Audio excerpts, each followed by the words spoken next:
While the nation's attention was on the Texas coast, no one was watching that area more closely than these experts. From their Coral Gables offices, hurricane forecasters are advising Texas Gulf residents just how bad the season's first big storm will be.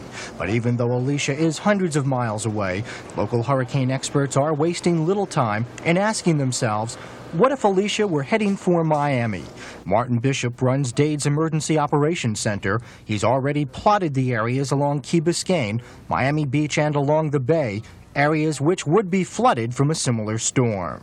Since Alicia is not a real strong hurricane, the evacuation would have been Key Biscayne and the areas east of Collins Avenue.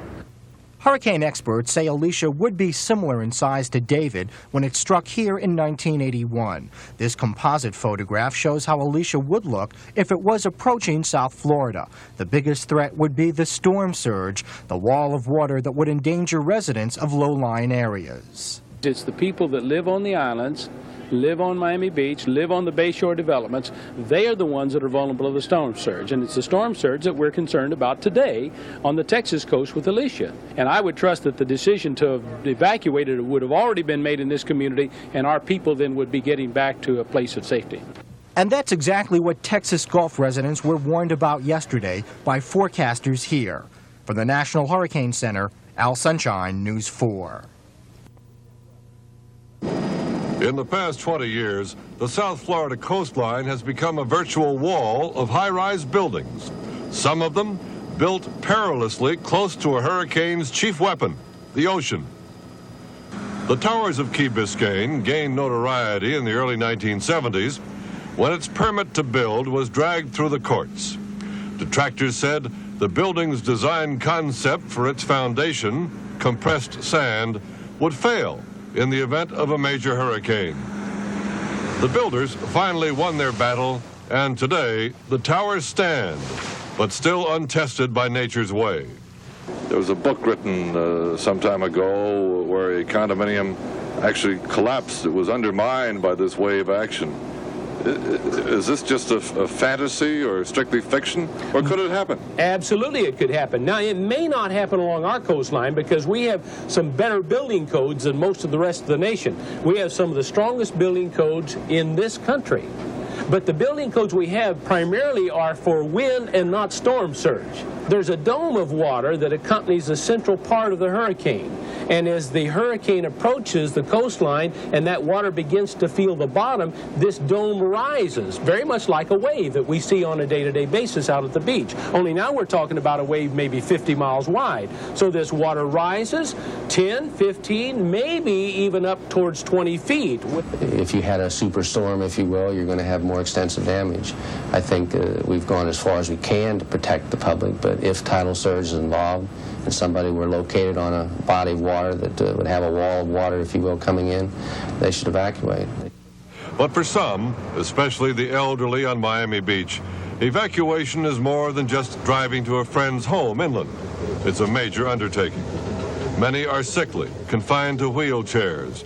Most require daily medicines. Few can drive.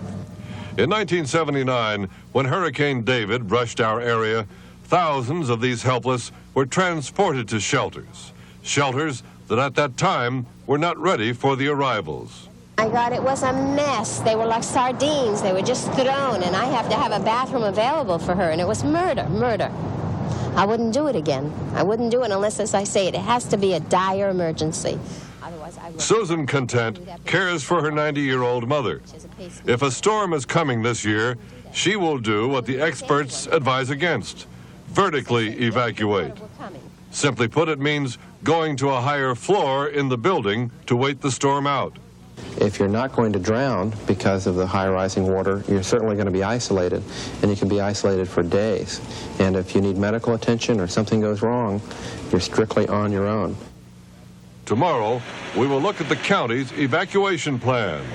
You'll find it's substantially revised and improved, but not without problems.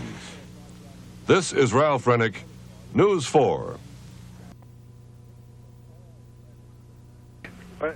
Jim, there has been wind damage. Late this afternoon, the north wall of Galveston's flagship hotel, it's a landmark, that's the hotel I'm in right now. Part of that outside wall, covering rooms on 3 floors,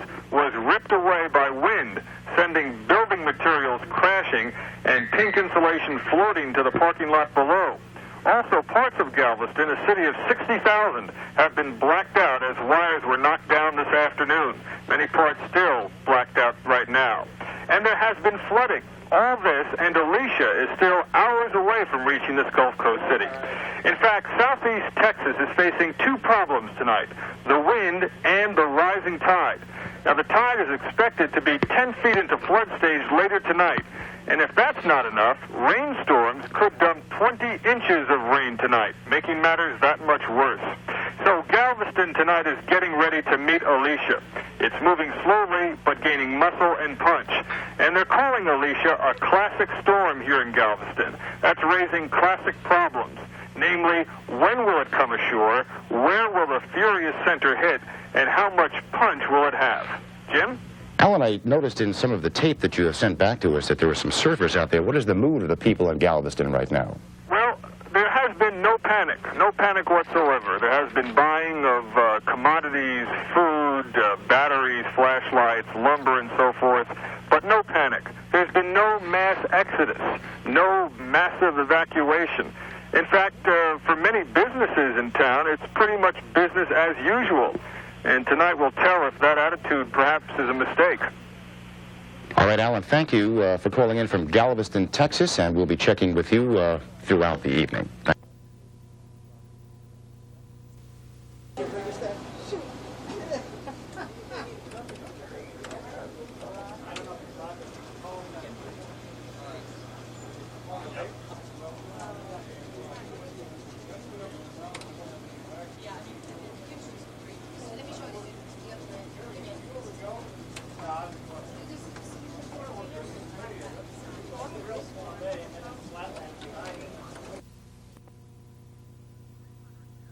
300 guests, employees, and civil defense workers at this hour are prisoners of the storm inside the Marriott Galvez Hotel on the seawall in Galveston.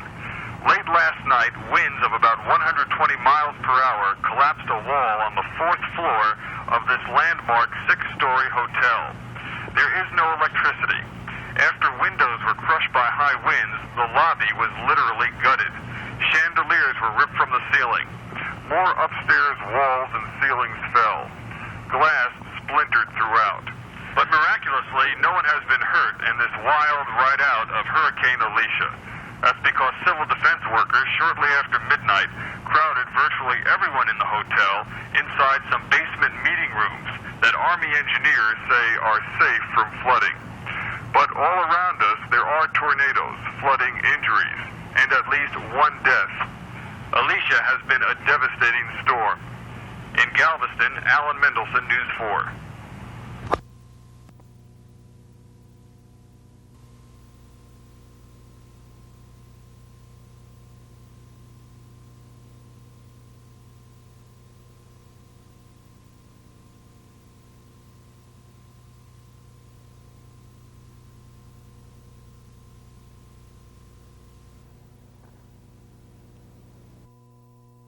The hurricane rains have virtually stopped. There are some brief showers now, and the winds have calmed down. But indeed, it was a long and awesome night. Hurricane Alicia, with winds over 120 miles per hour, slammed into Galveston when darkness made the roar that much more terrible. For over 7 hours, 100-mile-per-hour winds raked across this Gulf Coast city, tearing power lines, ripping homes and businesses in the area. The well-known flagship hotel, built out over the water, lost almost one entire side in the storm. As it crumbled, guests fled, and several hundred people took advice of city officials, and they moved to official shelters. They were visibly shaken by the intense storm. Alicia has now struck Houston, where 250,000 residents are without power. Alicia's slow-moving center is causing heavy damage in Houston also. And elsewhere in the state of Texas, in Clear Lake, where raging fires have been reported at some homes, there is also heavy damage. Right now, here in Galveston, residents are starting the painful chore of cleaning up the rubble, many times in waist-deep water. And for 300 persons at the landmark Marriott Galvez Hotel, daylight brought a special joy, Robin. They were held prisoner by the storm and forced to spend the night in the basement. That's after 120-mile-per-hour winds ripped out some rooms on the 4th floor of the hotel, and the lobby was virtually gutted. Alan, that must be terribly frightening. I understand that the mayor of Galveston is admitting now that he might have made a mistake in not ordering a wholesale evacuation of the town. Is that true? Yes, he said that during the early morning hours when reports were coming in that Alicia was a much more terrible storm than anyone had ever anticipated. But this morning we're happy to report that those 2 deaths were not in the city of Galveston. They were elsewhere in the hurricane area. So perhaps it was best that folks were able to stay at home. Okay, thank you very much. Alan Mendelson reporting. Within hours, 120-mile-an-hour winds knocked the wall off a hotel on the Gulf, left power lines swinging like jungle ropes, and whipped the surf into a frenzy that buried at least half of the city's streets. Carol Yarbrough's home was flooded when the storm ripped off a piece of the roof. And it's incisors full of water. Rainwater's coming in. Had you taken any precautions before the storm? Yes. Can you tell me what Brand new roof from last summer. The worst part of the hurricane passed through Galveston about 2 o'clock this morning, knocking this man against a concrete pillar. And heavy rain continued for several hours, making residents who bought gas yesterday lucky, and guests who were evacuated from this hotel even luckier. Last night, the mayor of Galveston was telling people they didn't have to evacuate. He said he didn't want to have to cry wolf. Today, his city is a major disaster area, and the cleanup, which will cost millions, can't start yet because Alicia, miles from the eye, is still very strong indeed. In Galveston, Tim Minton, News 4.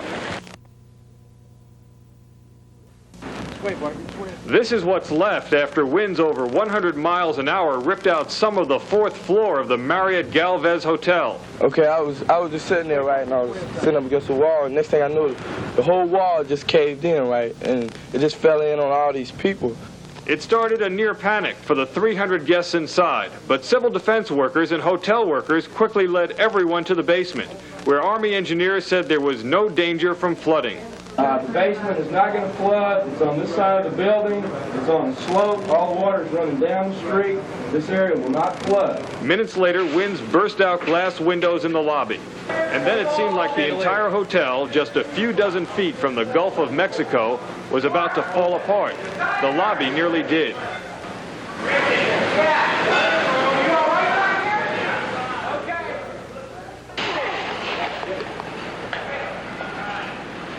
Inside, many held their breath and waited. Nearly a dozen hours later, soldiers allowed the guests, now resembling hostages in their cramped cubicles, to move about. They saw sunshine this morning. Well, Marriott's Hotel Galvez survived Hurricane Alicia, just as it has survived every hurricane since it was built back in 1911. But this landmark hotel and the city of Galveston will show their scars for years to come. In Galveston, Alan Mendelson, News 4.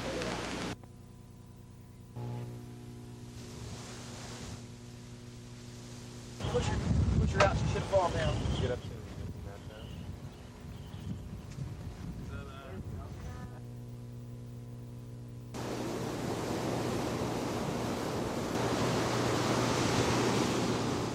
Yeah, this is play waves right now. That's all this is. This is just a lot of fun. If you're a confident swimmer and at home in the water, you can have a lot of fun with this. It's pretty fun. I've been out there about 3 hours. Yeah. Was it hard to get out? Yeah, for me, because I'm pretty light, you know. It took me a while to get out there. Once I got out there, it was pretty good, though.